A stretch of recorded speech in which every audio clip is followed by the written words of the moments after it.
Hi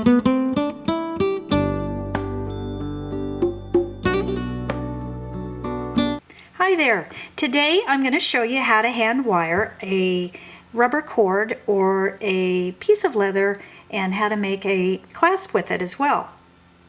So this is how it looks all finished up.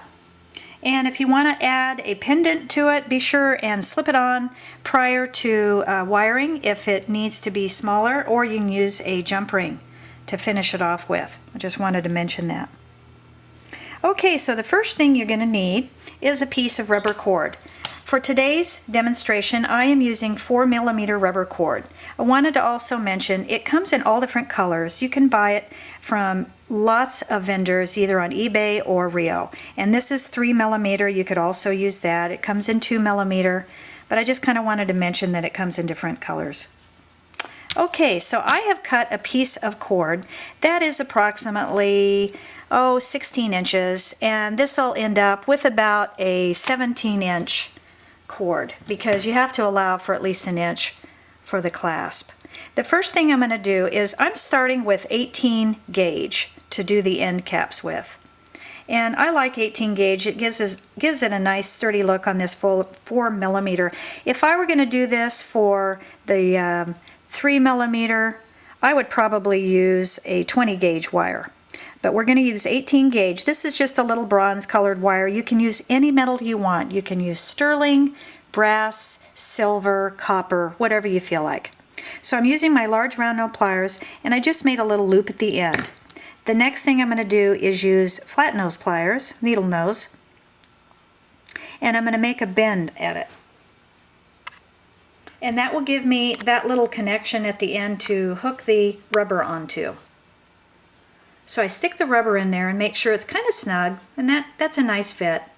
And now I just hold my needle nose pliers and I start to wrap.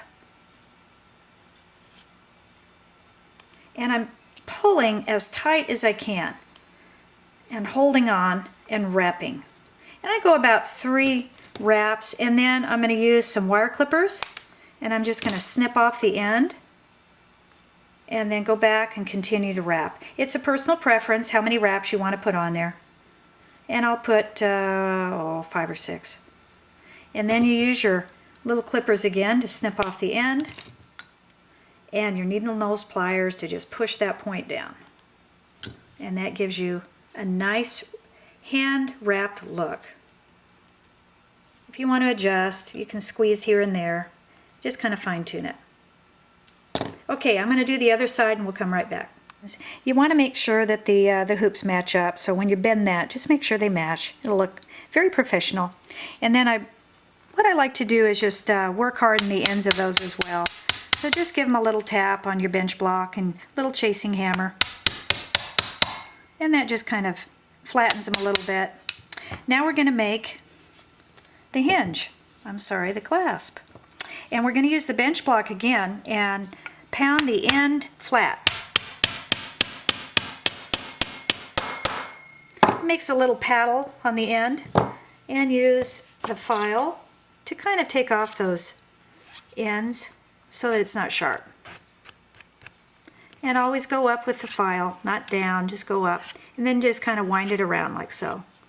And now I'm going to take some smaller round nose pliers and put a little loop on the end. You see how the wire bends this way? I'm going to put a loop on the end this way. Like so. Just a little tiny loop like that.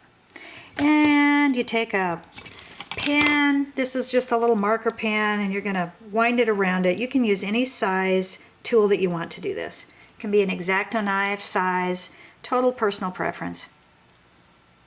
You see how it's kind of warped? Well, I'm going to adjust that with my little pliers. I'm going to turn it around here. If that isn't bent down enough, just use your pliers and just push it down a little bit more.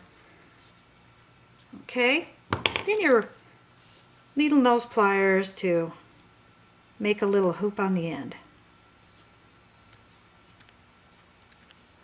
Like so. Make sure you connect. If you don't connect it, you're going to be making another clasp. So this is the time you connect it. Loop it on there.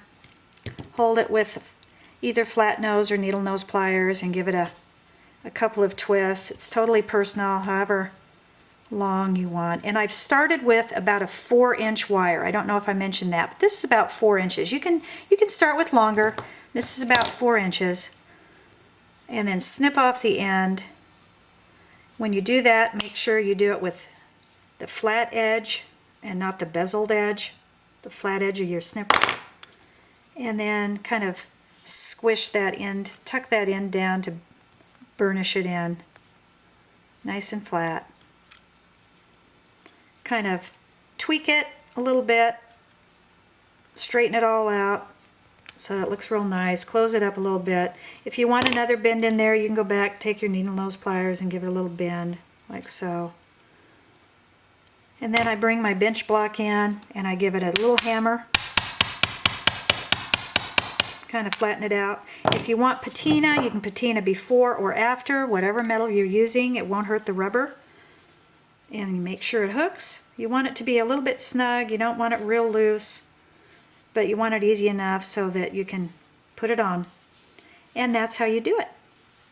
Have fun.